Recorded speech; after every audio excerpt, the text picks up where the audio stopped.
ಮೊದಲನೇದಾಗಿ ಶಿಕ್ಷಣದ ಬಗ್ಗೆ ಮಾತನಾಡುವಂಥದ್ದಾದರೆ, ವಿದ್ಯಾರ್ಥಿಗಳಿಗೆ ಈ ತಿಂಗಳು ಅತ್ಯುತ್ತಮವಾದಂತಹ ಫಲಗಳನ್ನು ನೋಡ್ತೀರ ಅಂತಲೇ ಹೇಳ್ಬೋದು. ನಿಮ್ಮ ಕಾನ್ಸಂಟ್ರೇಷನ್ ಲೆವೆಲ್ ಹೆಚ್ಚಾಗುತ್ತೆ ಅಂತಲೇ ಹೇಳ್ಬೋದು. ಸಂಬಂಧಿಸಿದ ವಿಷಯಗಳಲ್ಲಿ ನೀವು ಉತ್ತಮ ಯಶಸ್ಸನ್ನು ಗಳಿಸ್ತೀರ ಅಂತಲೇ ಹೇಳ್ಬೋದು. ಮೊದಲ ವಾರದಿಂದಲೇ ನಿಮಗೆ ಸಕಾರಾತ್ಮಕವಾದಂತಹ ಫಲಿತಾಂಶಗಳು ಸಿಗಲಾರಂಭಿಸುತ್ತೆ ಅಂತಲೇ ಹೇಳ್ಬೋದು ಈ ತಿಂಗಳು.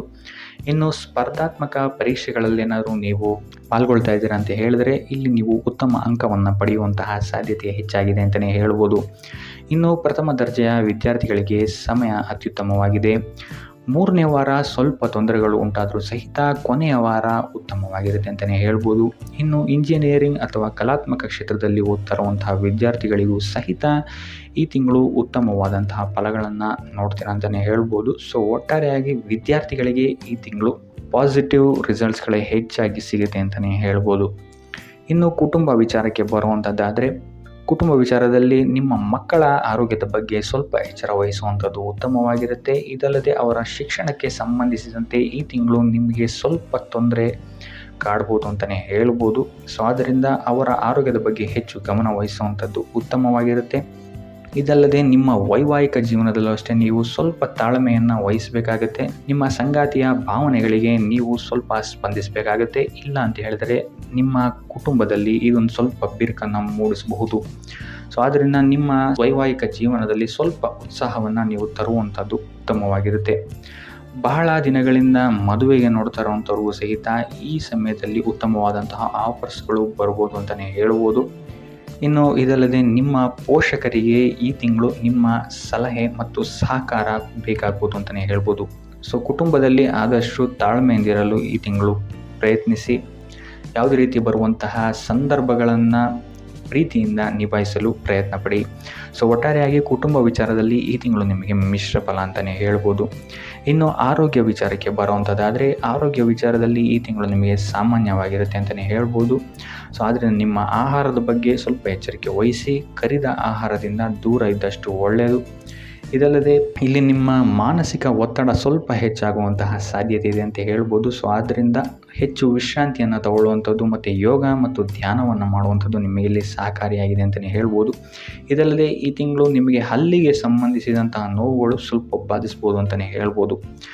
ಇನ್ನು ನಿಮ್ಮ ಸಂಗಾತಿಯ ಆರೋಗ್ಯದ ಬಗ್ಗೆ ಸಹಿತ ನೀವಿಲ್ಲಿ ಸ್ವಲ್ಪ ಎಚ್ಚರಿಕೆಯನ್ನು ವಹಿಸಬೇಕಾಗುತ್ತೆ. ಆದರೆ ತಿಂಗಳ ಕೊನೆಯ ವಾರ ನಿಮಗಿಲ್ಲಿ ಆರೋಗ್ಯ ಪರಿಸ್ಥಿತಿಗಳು ಸುಧಾರಣೆ ಆಗುತ್ತೆ ಅಂತಲೇ ಹೇಳ್ಬೋದು. ಇನ್ನು ವೃತ್ತಿ ಜೀವನವನ್ನು ನೋಡುವಂಥದ್ದಾದರೆ, ಈ ತಿಂಗಳು ನಿಮಗೆ ನಿಮ್ಮ ಕೆಲಸ ಕಾರ್ಯಗಳಲ್ಲಿ ಸ್ವಲ್ಪ ಸವಾಲುಗಳನ್ನು ನೀವು ಎದುರಿಸಬೇಕಾಗಬಹುದು.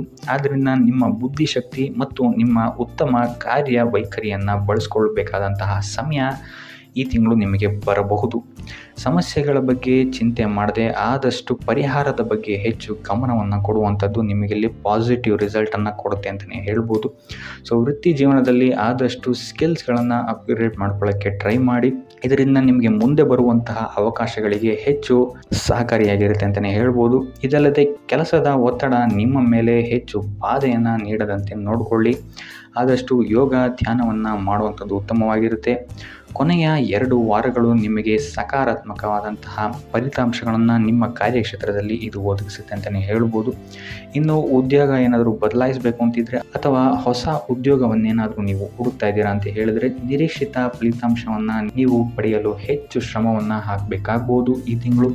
ಆದ್ದರಿಂದ ವೃತ್ತಿ ಜೀವನದ ಬಗ್ಗೆ ಯಾವುದೇ ರೀತಿಯಾದಂತಹ ಆತುರದ ನಿರ್ಧಾರಗಳನ್ನು ಈ ತಿಂಗಳು ತಗೊಳ್ಳೋಕ್ಕೆ ಹೋಗಬೇಡಿ. ಆದಷ್ಟು ನಿಮ್ಮ ಗುರು ಹಿರಿಯರ ಸಲಹೆ ಮತ್ತು ಸಹಕಾರವನ್ನು ತಗೊಳ್ಳುವಂಥದ್ದು ಉತ್ತಮವಾಗಿರುತ್ತೆ. ಇನ್ನು ಹಣಕಾಸಿನ ವಿಚಾರಕ್ಕೆ ಬರುವಂಥದ್ದಾದರೆ, ಹಣಕಾಸಿನ ವಿಚಾರದಲ್ಲಿ ಈ ತಿಂಗಳು ನಿಮಗೆ ಮಿಶ್ರ ಫಲ ಅಂತಲೇ ಹೇಳ್ಬೋದು. ಈ ತಿಂಗಳು ನಿಮಗೆ ಎಷ್ಟು ಆದಾಯ ಬರುತ್ತೆ ಅಷ್ಟೇ ಖರ್ಚು ಸಹಿತ ಹೆಚ್ಚಾಗುತ್ತೆ ಅಂತಲೇ ಹೇಳ್ಬೋದು. ಆದ್ದರಿಂದ ನಿಮ್ಮ ಖರ್ಚಿನ ಬಗ್ಗೆ ಹೆಚ್ಚು ಗಮನ ಇಡುವಂಥದ್ದು ಉತ್ತಮವಾಗಿರುತ್ತೆ ಈ ತಿಂಗಳು ನಿಮಗೆ ಹೆಚ್ಚಾಗಿ ಆರೋಗ್ಯದ ಮೇಲೆ ಹೆಚ್ಚು ಖರ್ಚಾಗುವಂತಹ ಸಾಧ್ಯತೆ ಇದೆ ಅಂತಲೇ ಹೇಳ್ಬೋದು. ಇದಲ್ಲದೆ ಐಷಾರಾಮಿ ವಸ್ತುಗಳಿಗೂ ಸಹಿತ ನೀವಿಲ್ಲಿ ಹೆಚ್ಚು ಖರ್ಚನ್ನು ಮಾಡಬೇಕಾಗ್ಬೋದು ಅಂತಲೇ ಹೇಳ್ಬೋದು. ಆದ್ದರಿಂದ ಹೆಚ್ಚು ಗಮನ ಇಡಿ. ಇದಲ್ಲದೆ ಹೂಡಿಕೆ ಮಾಡಬೇಕಾದ್ರೂ ಸಹಿತ ಯಾವುದೇ ರೀತಿಯಾದಂತಹ ಇನ್ನೊಬ್ಬರನ್ನ ನಂಬಿ ಹೂಡಿಕೆ ಮಾಡೋಕ್ಕೆ ಹೋಗಬೇಡಿ. ಆದಷ್ಟು ಸಾಧಕ ಬಾಧಕಗಳನ್ನು ನೋಡಿಕೊಂಡು ತಜ್ಞರ ಸಲಹೆಯನ್ನು ಪಡೆದು ಹೂಡಿಕೆ ಮಾಡುವಂಥದ್ದು ಉತ್ತಮವಾಗಿರುತ್ತೆ. ಇನ್ನು ವ್ಯಾಪಾರಿಗಳು ಮತ್ತು ಸ್ವಯಂ ಉದ್ಯೋಗಿಗಳಿಗೆ ಈ ತಿಂಗಳು ಸಾಮಾನ್ಯವಾಗಿರುತ್ತೆ ಅಂತಲೇ ಹೇಳ್ಬೋದು. ಆದರೆ 3ನೇ ವಾರದ ನಂತರ ನಿಮಗಿಲ್ಲಿ ಸ್ಥಿತಿಗತಿಗಳು ಸುಧಾರಣೆಯಾಗುತ್ತೆ, ನಿಮಗಿಲ್ಲಿ ಆದಾಯ ಹೆಚ್ಚಾಗುತ್ತೆ ಅಂತಲೇ ಹೇಳ್ಬೋದು. ಇನ್ನು ನೀವೇನಾದರೂ ಹೊಸ ಬಿಸ್ನೆಸ್ ಸ್ಟಾರ್ಟ್ ಮಾಡಬೇಕು ಅಂತಿದ್ರೆ ಅಥವಾ ಪಾಲುದಾರಿಕೆಯ ಉದ್ಯಮದಲ್ಲಿ ಏನಾದರೂ ಪ್ರಾರಂಭಿಸಬೇಕು ಅಂತ ಇದ್ದರೆ ಪ್ರತಿಯೊಂದು ವಿಚಾರಗಳನ್ನು ನೀವು ಗಣನೆಗೆ ತಗೊಳ್ಳುವಂಥದ್ದು ಉತ್ತಮವಾಗಿರುತ್ತೆ ಅಂತ ಹೇಳ್ಬೋದು. ಸೊ ಈ ವಿಚಾರಗಳಲ್ಲಿ ಆತುರದ ನಿರ್ಧಾರಗಳಿಂದ ಆದಷ್ಟು ದೂರ ಉಳಿಯುವಂಥದ್ದು ಉತ್ತಮವಾಗಿರುತ್ತೆ ಅಂತಲೇ ಹೇಳ್ಬೋದು. ಸೊ ಒಟ್ಟಾರೆಯಾಗಿ ನಿಮಗಿಲ್ಲಿ ಆರ್ಥಿಕ ಕ್ಷೇತ್ರದಲ್ಲಿ ಮಿಶ್ರ ಫಲ ಇದೆ ಅಂತಲೇ ಹೇಳ್ಬೋದು ಈ ತಿಂಗಳು. ಸೊ ಒಟ್ಟಾರೆಯಾಗಿ ಹಣಕಾಸಿನ ವಿಚಾರದಲ್ಲಿ ಈ ತಿಂಗಳು ನಿಮಗೆ ಮಿಶ್ರ ಫಲ ಅಂತಲೇ ಹೇಳ್ಬೋದು.